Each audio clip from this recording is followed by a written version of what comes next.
nouvelle forme. Ça dit, va être aplani. Ça, c'est l'attaque de 7 nations qui ont attaqué Israël. La 7e nation sera maintenant les Roms. Vous voyez ça? Si seulement Poutine va continuer avec ses œuvres ici, il faut vous attendre que ça va encore amener une dégradation au niveau d'Israël. C'est la mer, au fait, qui entre. Est-ce que vous comprenez ça? Voilà. Donc, ici, les sables n'est rien d'autre que Israël. Et la mer, c'est les nations, le peuple. Or, là-bas, il y a toujours le roi qui dirige. Ça va? Donc, c'est les sables. Maintenant, ici, dans ce qui concerne les maisons. Donc, la maison qui a été battue sur les sables, Jésus était en train de dire: ô Israël, mettez en pratique la parole que je dis. Parce que si vous restez comme ça, votre maison sera détruite. Ô Israël, Jérusalem, Jérusalem, toi qui tues le prophète. Est-ce que vous voyez ça? Ta maison sera délaissée. Est-ce que vous voyez ça? Quand on dit ta maison sera délaissée, veut dire la mer va frapper les sables. Est-ce que vous voyez ça? Okay. Donc ici, nous sommes en train d'expliquer que le sable, c'est Israël. C'est la nation d'Israël. Maintenant, nous voulons encore aller plus loin. Monter encore des degrés. Je vais prendre une écriture. Exode. Exode, Papa Roger. Exode, chapitre 11. Cette écriture, tu l'as déjà lue. Mais la façon que je veux lire aujourd'hui, peut-être tu ne l'as jamais vue. Voilà. Exode, chapitre 2. Ah, je dis 2. Exode 2, non, à partir du... Ah, ok. Chapitre 2, à partir du verset 11. Voilà. On y va. Remarquez. On y va? Oui. En ce temps-là, oui. Moïse, devenu grand, oui. s'est rendu vers ses frères, oui. et fut témoin de leurs pénibles travaux. Oui. Il vit en Égypte, un Égyptien qui frappait un Hébreu d'entre ses frères. Oui. Il regarda des côtés et d'autres, et voyant qu'il n'y avait personne, il tua l'Égyptien, et le cacha dans le sable. Oui, continue. Il sortit le jour suivant, et voici 2 Hébreux qui se querellaient. Oui. Il dit à celui qui avait tort, pourquoi frappes-tu ton prochain? Et cet homme répondit, qui t'a établi chef et juge sur nous? Voilà. Penses-tu me tuer comme tu as tué l'Égyptien? Voilà. Moïse a eu peur et dit, certainement la chose est connue. Le verset 15, le dernier. Pharaon apprit ce qui s'était passé, et il cherchait à faire mourir Moïse. Mais Moïse s'enfuit devant Pharaon, et il se retira dans le pays de Madian, où il s'arrêta près d'un puits. Est-ce que vous avez vu ça? Amen. Amen. Ça, c'est le songe. Maintenant, nous voulons donner l'explication. Mais d'abord, il faut réciter les songes. Les songes, c'est quoi? Moïse, il est sorti. Ici, c'est le mouvement. Je vous ai dit ici, on ne va pas expliquer comme la fois passée. Nous allons monter des degrés. T'expliquer en fait cette écriture. Le sable, c'est vraiment Israël. La Bible dit, Moïse est sorti. La sortie de Moïse, qui est en train de venir, n'est rien d'autre que la sortie au fait du soleil, les matins. Est-ce que vous voyez ça? Parce que Moïse représente les sacerdoces mosaïques. Ici, Moïse représente les sacerdoces mosaïques. Ok, Moïse est sorti. En venant, quand Moïse est venu, il a vu au fait qu'un Égyptien, qu'est-ce qu'il faisait? J'aime ça. Regardez. Qu'est-ce que l'Égyptien a fait? Le verset 11. En ce temps-là, Moïse, devenu grand, s'est rendu vers ses frères et fut témoin de leurs pénibles travaux. Il vit un Égyptien qui frappait un Hébreu d'entre ses frères. Donc, l'Égyptien était en train de frapper un Hébreu. Frapper, c'est-à-dire prendre le fouet et donner des coups. Ça, c'est très bon. Je suis en train d'abord de donner les songes. Et qu'est-ce que Moïse va faire? Moïse va prendre l'Égyptien. C'est ce que la Bible dit. Non, je veux vraiment que j'aille avec le mot de la Bible. Voilà, d'abord. Voilà, ça c'est très bien ça. Donc d'abord, qu'est-ce qu'il fait? Voilà, il regarde des côtés et d'autres. D'abord, les 2 mouvements de Moïse. C'est-à-dire, quand Moïse regardait des côtés et d'autres, les messieurs étaient là, ils continuent d'abord à frapper. Je vous amène très loin là. Ils continuent à frapper. Les messieurs ne savaient pas que les regards de côté et d'autres annonçaient la mort.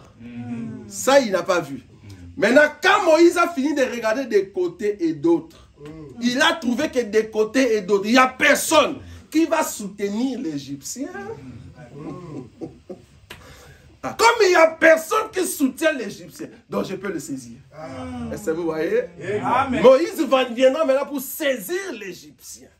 Il va les tuer, mais il va les prendre. Il les cache dans les sables, pas dans les rocs. Non. Dans les sables.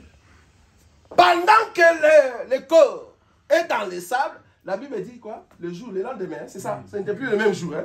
Attends, on va lire. Le jour suivant. Merci. C'est dans quel verset ça? Verset 13. C'est comme ça qu'il faut lire la Bible. Amen. Voilà. Regarde. Les versets combien?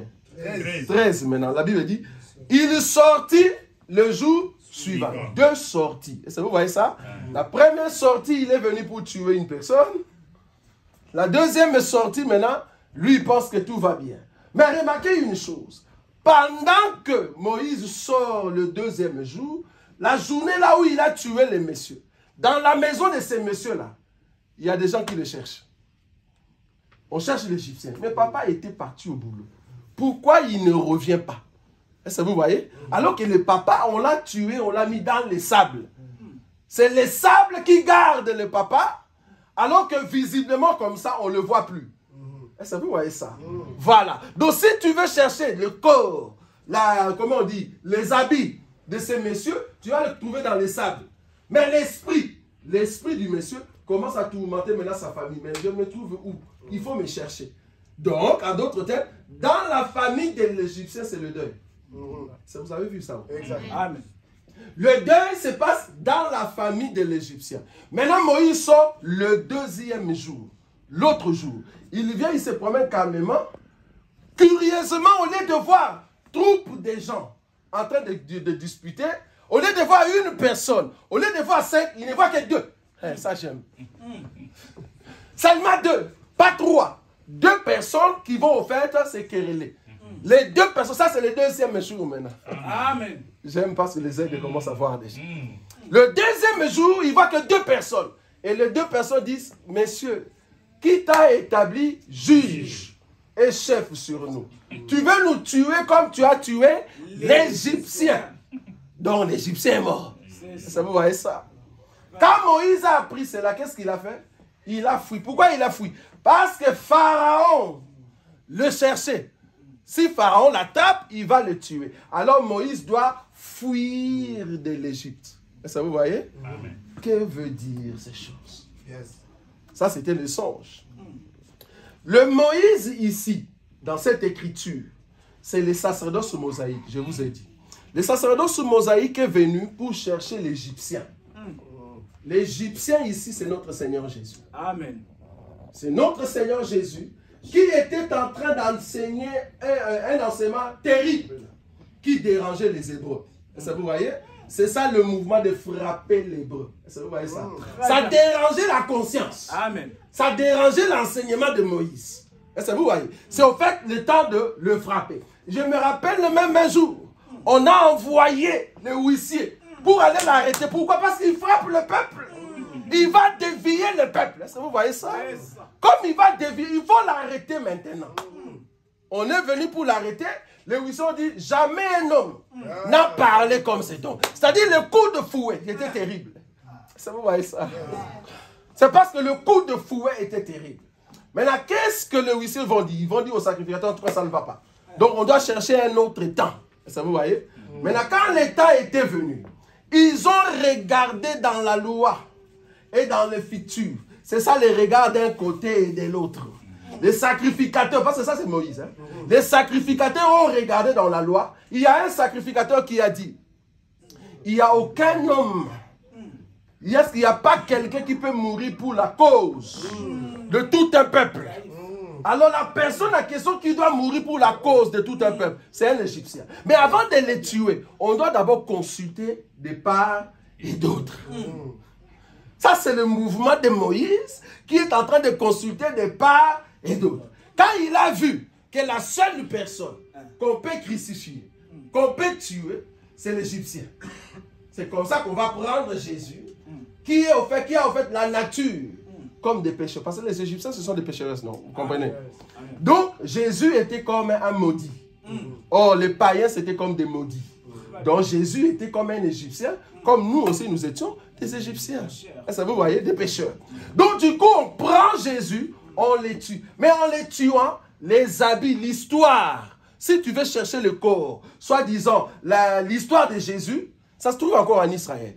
C'est dans les sables. Mais dans la famille de l'Égyptien, que toi et moi nous sommes en train de faire les deuils. Est-ce que vous voyez ça? Amen. Parce que l'Égyptien, depuis qu'il était parti, nous l'attendons. Mais il viendra par son esprit. Est-ce que vous voyez? Amen. Mais l'Égyptien qui était dans sa famille, il a disparu. Si vous venez le chercher, il est spirituellement. Il est maintenant en esprit. Est-ce que vous voyez? Amen. Mais son histoire se trouve encore dans les sables. Comme se trouve dans les sables, jusqu'à ce que le deuil va terminer, parce que nous n'avons le deuil qu'un seul jour. Ça, vous savez. Hein? Amen. Le deuil ne dure qu'un jour. Quand le deuil sera fini, alors il faut que Moïse sorte encore. C'est-à-dire, les sacerdotes mosaïques vont penser mais que le Seigneur va venir, mais ils vont combattre les deux prophètes. Est-ce que vous voyez? Les deux Hébreux qui étaient en train de discuter, c'est-à-dire partager, échanger. Est-ce que vous voyez? Les deux personnes qui échangeaient contre le peuple hébreu, Moïse qui se lève ici pour les attaquer, c'est les sacerdotes mosaïques en compagnie avec, au fait, le pharaon. Ça, c'est dans cette dimension. Et les sacerdotes en question aussi, remarquez, parce que c'est Moïse, les sacerdotes c'est Moïse, quand Pharaon va se lever, parce que c'est la bête, vous êtes d'accord avec moi? Pharaon ici, c'est la bête. Quand la bête va se lever pour venir frapper Israël, il faut qu'il y ait un peuple qui va fuir. Est-ce que vous voyez ça? Amen. Le peuple qui fuit, c'est ça le reste d'Israël. Moïse qui fuit ici à Madian, qu'on ne va pas tuer, c'est le reste d'Israël. Est-ce que vous voyez ça? Parce que Pharaon va le chercher. Il veut le tuer. C'est le reste d'Israël qui fuit au fait Israël. Pourquoi? Parce qu'on a tué un Égyptien. Jésus a dit, votre maison sera laissée déserte. Déserte veut dire vous allez fuir. Quand vous verrez que Israël sera investi, ne rentrez plus à la maison. Or, être investi veut dire Moïse a fui. Est-ce que vous voyez ça? C'est la fuite de Moïse. Ça, c'est la dimension. C'est la fuite de Moïse qui explique au fait le reste d'Israël. Je ne parle pas des 144 000.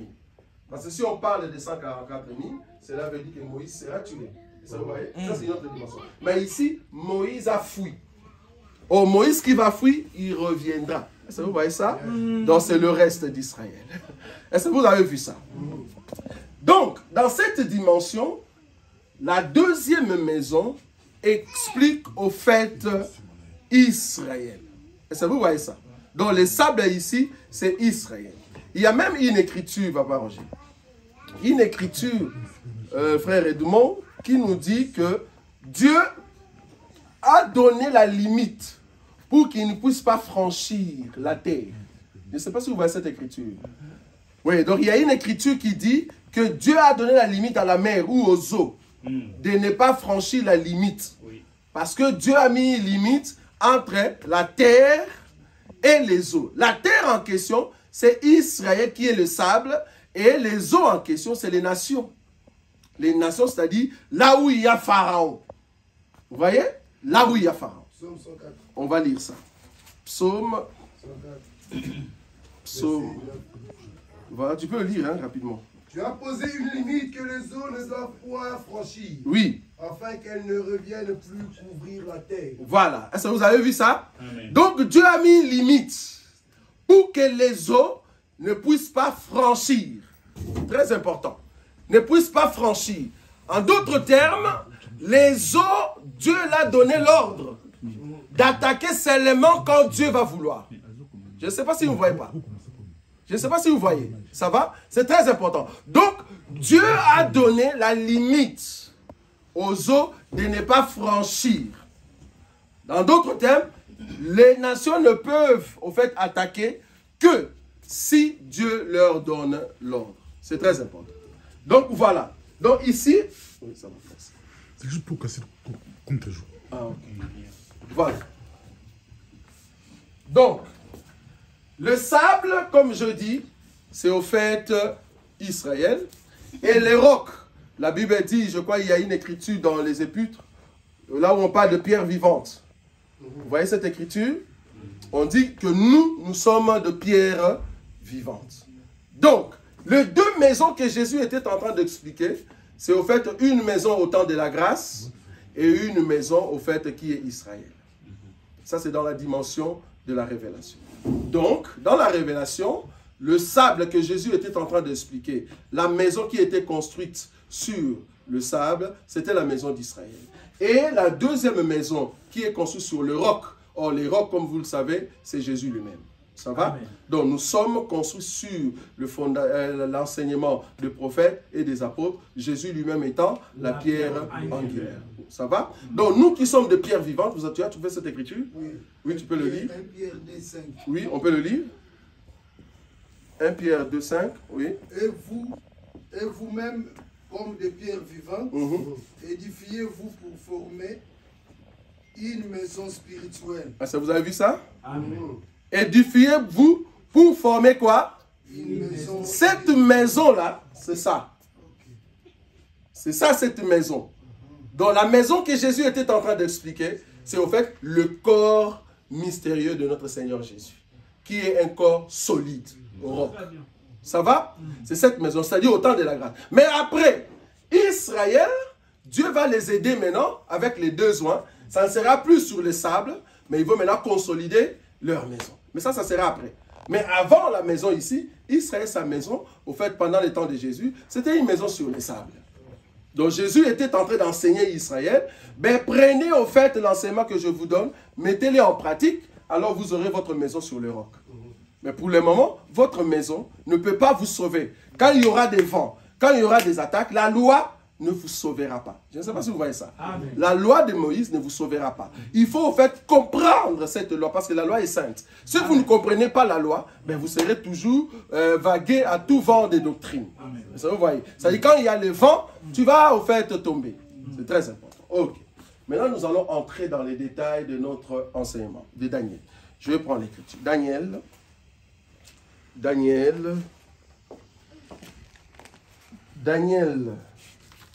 chapitre 10. Nous allons maintenant entrer dans le vif du sujet. Daniel, chapitre 10.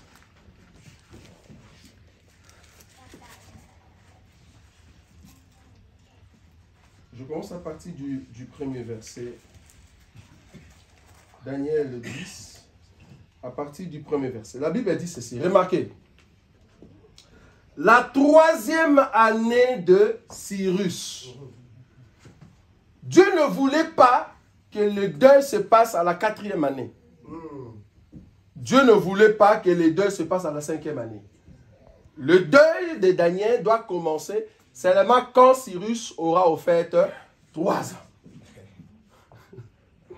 C'est l'écriture, non? C'est moi qui ai écrit ça. Non. Pourquoi 3 ans?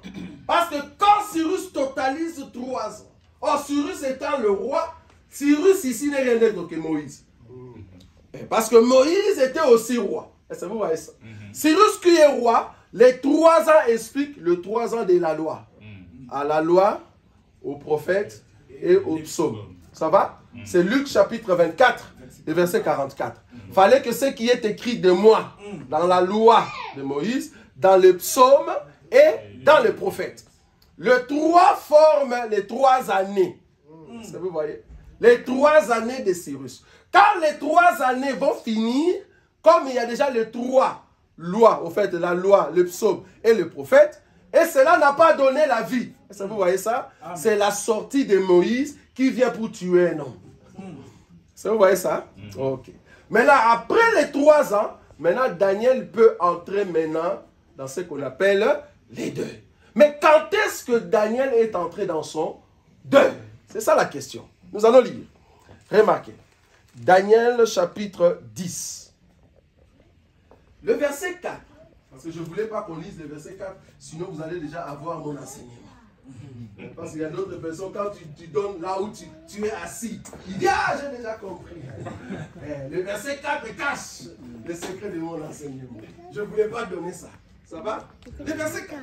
Le 24e jour, pas le 25e. Ça, j'ai vu. Et dis-moi, tu es en train de suivre. Balandi ya micro du pasteur ou mutu awa bomoli salle awa en tout cas miluli ozala minene awa pa Roger Bileli mbote ndeko. Oui, mbote papa. Tomoni déménagement. Oui, oui, oui. Très belle salle. Nous sommes dans une nouvelle salle, oui, oui, oui.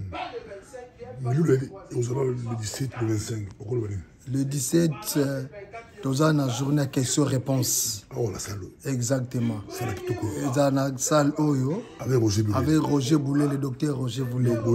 Et belé, vraiment, vous serez vraiment bénis. Bénis. Mais tout bon le 17. Exactement. 17, et vous avez la question-réponse. Après la prédication, et vous avez la question-réponse. Alors, et vous avez ouverte à tout le monde. Vous avez la question qu'on posait et pas à docteur Roger Boulet. Et le 25 et le 26 juin, nous allons vraiment biloulou sous makasi kaka awawa ekoinda kakawa par la grâce de notre Seigneur Jésus-Christ. La Bible déclare c'est poussé par le Saint-Esprit, les hommes ont parlé de la part du Seigneur. Adresse Allemagne, France, Belgique. Bon, en tout cas adresse Nazan Angote. Nazan adresse mais après culte. C'est normalement nouvelle adresse aujourd'hui. Nazan a monté dans mon tour. Oui, Pessaro. Peter Benoît. Oui. Peter Benoît. Peter Benoît. Pour notamment la française. Peter Benoît. Oui. Numéro 22. Exactement. 1120. Ah, ok. Nous allons à Nederverberg. Nederverberg, c'est juste. Exactement. Oui, oui. Nous allons à Nederverberg, donc l'adresse est Autopessa. Et place Emilio les Halles. Normalement, on a le bus 56 et le bus 47. On a Lambermont. À partir de Lambermont, ça dépend de l'endroit où on est. Sur le 33, au Kiti, na Réa Tram, où il y a Nini. Il y a des Roverembec. Après, au bis 56, au bien bis 47, et on est juste à ça l'église. Exactement. Numéro de téléphone, on a fait le numéro à Dr Roger Boulet. De Nazan Angote. Nazan Angote, mais Nazan Angote, exactement. Merci vraiment.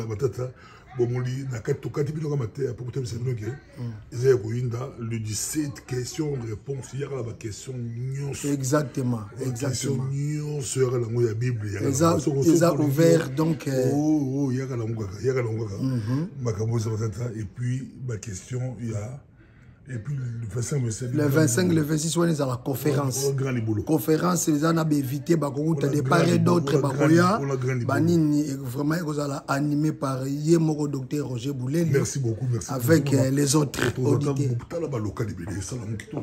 vraiment c'est une grâce Dieu nous a fait grâce de trouver cet endroit moko vraiment très bon. Merci beaucoup. Merci beaucoup. À suivre.